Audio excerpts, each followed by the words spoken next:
Reacting to my subscribers' blue lock takes. Here we go. If you guys like this type of content, please remember hit that like and subscribe button. I cannot stress how much you need to hit that like and subscribe button because we need to hit 5,000 subscribers by the end of this year. I know you guys can do it, and if we do get 5,000 subscribers quickly, then these videos will be coming out a lot quicker.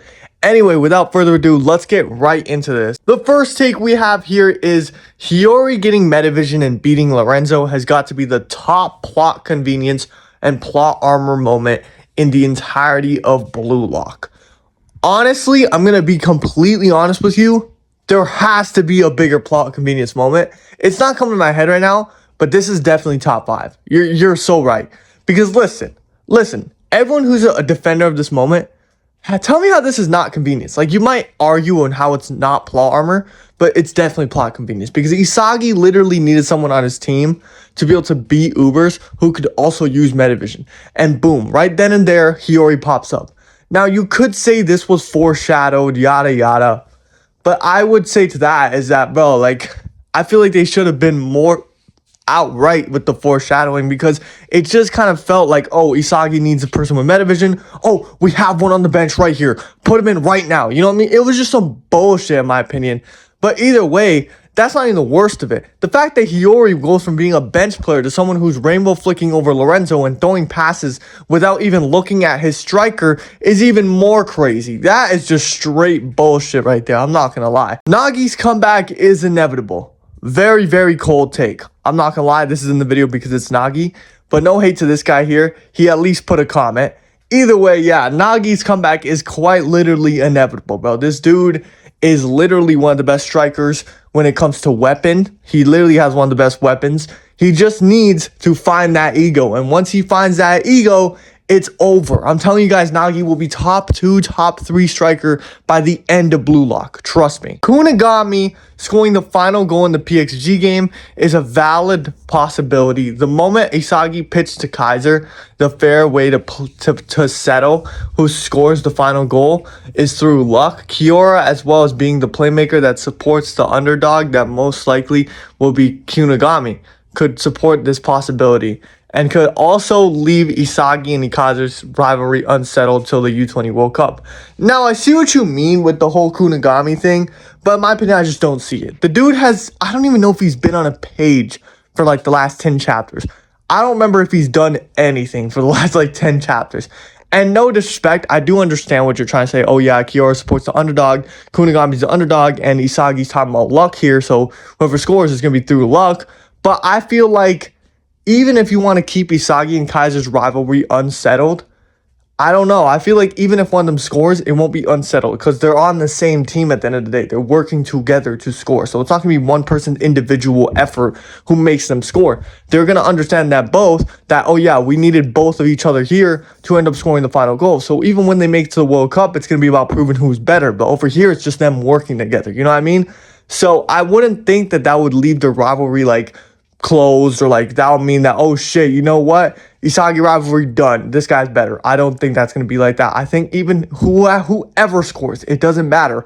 I feel like it would just up the stakes more for the U20 World Cup given how good these two characters are when they work together. So I'm really interested to see how they go against each other. And personally, I would prefer Kaiser to score because that wouldn't end the rivalry at all. In fact, it would just make it even like better because we know Kaiser scored the last goal with the help of Isagi. Kaiser would know that too. So then they'll probably vow at the end of the NEL to meet each other in the U20 World Cup. And when they do, it'll be crazy. Baro won't be getting as much screen time until his match against Snuffy. He might be going back to a wild card treatment. Same for Shido and Kunigami. All right, first of all, the first thing you messed up with here is putting Baro on the same level as Shido and fucking Kunigami. Those two are two off-screen warriors. That's what I like to call them, because they don't ever appear in the manga. They'll do their 1-2 little, goal, assist, whatever, and then disappear for another 20 chapters, just like Shido. The dude scored his goal and got absolutely clamped up by a person who's trained to be the best striker in the world.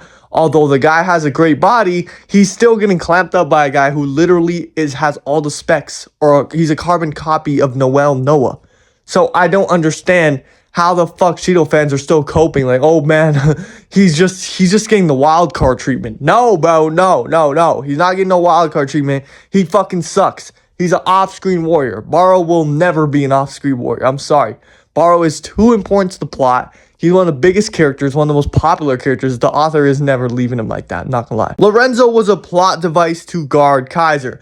Now, I'm not gonna lie, I can sort of see this take, where your perspective you're coming from, but I don't agree with it at all. The reason being is because if he was a plot device just to stop Kaiser, why is Kaiser still score? You know, usually when a plot device comes in, it's so a character doesn't do this, or a character can do this, you know what I mean? And they're gonna be able to do it. But the thing with Lorenzo is, he just let Kaiser score. If the author's intention was Kaiser not to score that game, then I understand. Okay, Lorenzo's only there to stop Kaiser, and he stopped Kaiser, and Kaiser didn't score that game. But he ended up scoring anyway, so I don't think he's a plot device because of that. Because if he was a plot device, best believe that the author would have just used him just for that sole motive of stopping Kaiser and would have stopped Kaiser the entire game. But not only did he fail at stopping Kaiser, he was also dribbling up the field and giving passes to Baro, which is why Uber's system worked. So I do not think he's a plot device. On top of that, he has his own backstory. So I think Lorenzo was far suited to be his own character. I like his personality, his design, everything about him.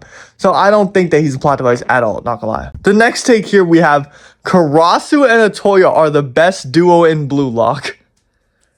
We gotta pause after that. Anyways, Aiku should have stopped Kaiser Impact in the Uber games. Nico is being wasted in bluelock. You're my favorite bluelock YouTuber. Keep it up.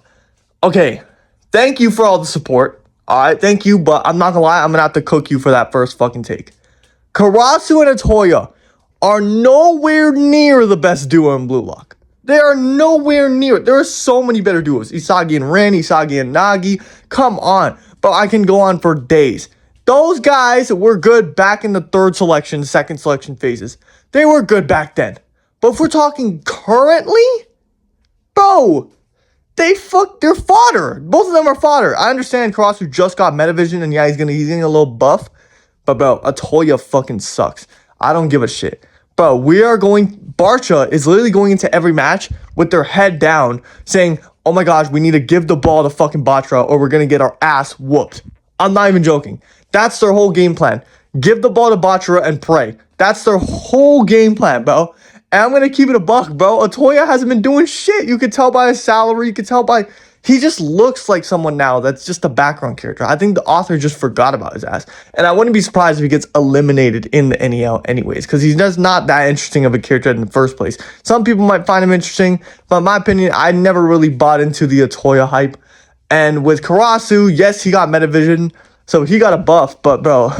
The best duos in bluelock, guys, now both have Metavision. Like, Isagi and Kaiser are literally fucking clear. And if you want to say, oh yeah, Kaiser and Isagi, you know, they're both not in bluelock, sure, you could say Isagi and Rin, which absolutely clear. Isagi and Baro, who play to devour each other, absolutely clear. Baro has the coldest design of any of the main cast. Okay, if we're not counting Nagi, Bachira, Chigiri in the main cast, then sure, we can give this Mohawk freak, the dude who has a big-ass haircut. Like, you think that's cold, bro? Let's really take it in. If you've seen Baro walking down the street right now, all right, no hate to you, all right? I'm a little angsty right now. Bro, if you've seen Baro walking down the street, would you think that motherfucker looks cold, bro? Let's be honest. I don't think so. I think you yourself would answer that question saying, no, he looks like a fucking dork. Now, you might be like, oh yeah, but you can't measure anime characters' coldness because of freaking how they look in anime, you know? It's not going to work in real life. But the thing is, bro, Nagi has that aura. Now, I know a lot of people are going to be like, oh my god, you're glazing Nagi again.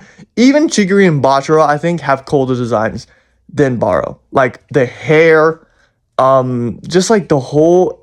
enigmatic of the character, you know, like Nagi is tall, white-haired. We already know white-haired characters have the most drip in anime. I don't give a fuck. There's no anime characters that come close to white-haired characters when it comes to drip. But yeah, man, overall short answer, Baro does not even have the coldest drip. He doesn't have the coolest design. Rin is not Isagi's rival, but a stepping stone for Isagi. So once Isagi surpasses Rin, Rin will die like the monster in his backstory. Destructive monster versus hero men. Rin versus Isagi, while Baro is Isagi's main rival and both will surpass Rin.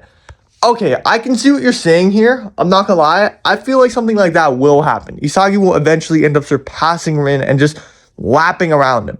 But I think in order for Rin to pick himself back from that, he would need to reconcile things with his brother. I feel like his brother will be there to pick him up off of his feet once they reconcile and actually be able to show him like, okay, you know what? Like Rin will be like, okay, I have a goal past beating my brother now. You know, like now my brother, maybe his next goal will be being the best striker for himself. You know what I mean? He wants to be the best striker. His brother's going to encourage him for it. You know what I mean? It's going to be something like that.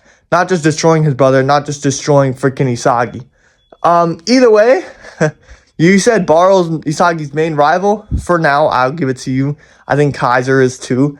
But I really feel like Nagi's creeping up there. I've said this many times that Nagi and Isagi have crazy parallels in this entire series. Heck, Nagi's the only side character that has his own actual English translated every single time manga, the Nagi episode. So, bro, let's be honest, guys. Nagi's up there too. If we want to talk about main rivals by the end of the series, I'm fine with Baro surpassing him. I'm fine with Isagi passing him. But we got to give it to Nagi too. I think Nagi will surpass Rin and get the nastiest get back on him. Trust me. Kunigami should have stayed eliminated. Even though I really liked him as a character, I would prefer if he stayed eliminated. His elimination was a major turning point. One that shows to the reader that even characters with screen time and relevance are not 100% safe. It creates stakes and keeps the audience on their toes, as anyone always can be eliminated. His return was a hype scene when it happened, but nowadays I only see as a stakes killer. My boy, you are spitting facts. I don't know if you're watching this video right now, but this might be one of the best takes I've seen all this whole video. I'm not gonna lie.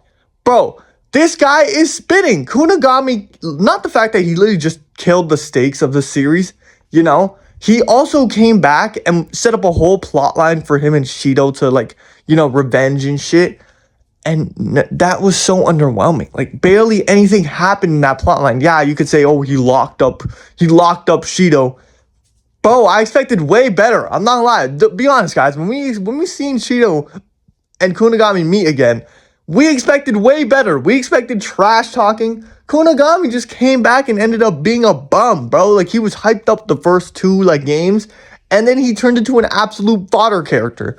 So, no, I don't give a fuck. Kunigami sucks, bro. Like, he sucks. His comeback sucks now to me. I think it's just all wasted. He doesn't even need to be in the story anymore. I feel like he would have had way better purpose and a way better conclusion, you know what I'm saying?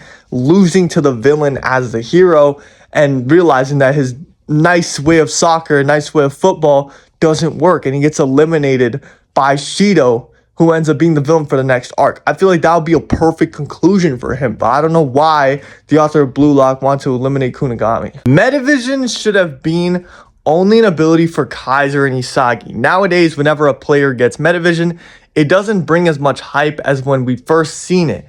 And one of the things that made Metavision so special was how it fit Isagi's character. That moment when Isagi gained Metavision felt like Isagi was becoming the star of the show again, and he finally had his own weapon. He is known for other than his adaptability, and yes, I know Kaiser learned it first, but how many players have their own scoring zone now? Overall, now it just feels like a Super Saiyan situation where everyone has it and it doesn't feel special anymore. My guy, I totally agree. The comments might fry me for this, but I'm sorry.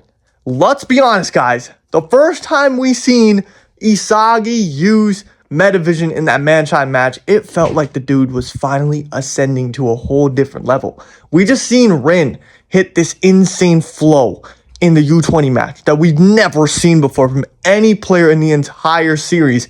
And then now we finally get Isagi entering similar, like, trance-like state, going crazy, making crazy plays. His eyes look insane. Like, bro, it should have only been Kaiser and Isagi who have this. Kaiser and Isagi, mainly Kaiser because he's one of Isagi's, like, I think main rivals for the story coming up next. I think what the author is trying to set up.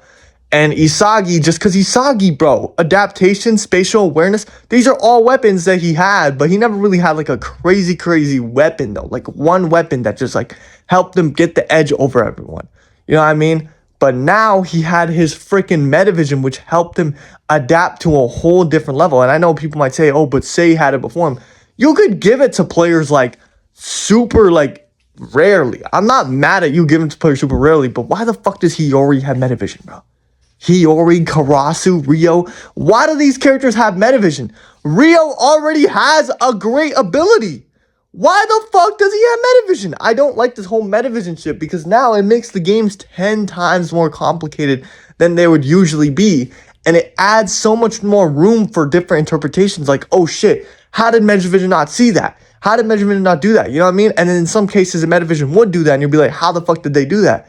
So it's just so weird. I don't like this whole implications of everybody has Metavision, you know, somebody's Metavision can see farther than another person. It just feels so weird. I don't like it. I'm not going to lie. Kira is coming back. I'm going to say it again for the people in the back. This guy's take is Kira is coming back. Now, for a story perspective, I wouldn't like that. Because the first couple chapters of Bluelock, we see Kira get eliminated. And it's a big moment because he's the star of Japan. And we see his mask fall off as he looks at Isagi in pure disgust. And he's like, bro, fuck you. I'm way better than you. I don't know why I'm getting kicked out of this shit. I don't know why I'm getting my career ruined. Yes, I understand that would be a cool concept for a character. But Bluelock has already established many times that your football career is over after you get kicked out of Bluelock. So there's no fucking way that this dude's going to get kicked out of Bluelock first. The first person eliminated from this entire thing is the guy who ends up coming back. No. That would be unacceptable. I'm not going to lie. You already brung Kunigami back. Usagi already has so many rivals to fight through. And you're going to bring another one? No. Because I know after their one match that they're going to play against each other, Kira's then going to fade into irrelevancy once again. So I don't trust Kaneshiro with bringing Kira back. I don't think Isagi needs any more rivals aside from the ones he meets at the U20 World Cup who actually will be relevant going forward. And yeah, man, I'm sorry. Anyways, guys, that'll do it for the end of the video. If I didn't cover your take, I'm sorry. There was 200 of those unless you guys want a 4-hour video. But anyways, I hope you guys like and subscribe. I'm trying to get to 5,000 subscribers by the end of the year. The faster we get there, the faster we get another one of these videos. So honestly, please remember to hit that like and subscribe. Share to all your friends who you think would like this type of content. And have a good day. Goodbye.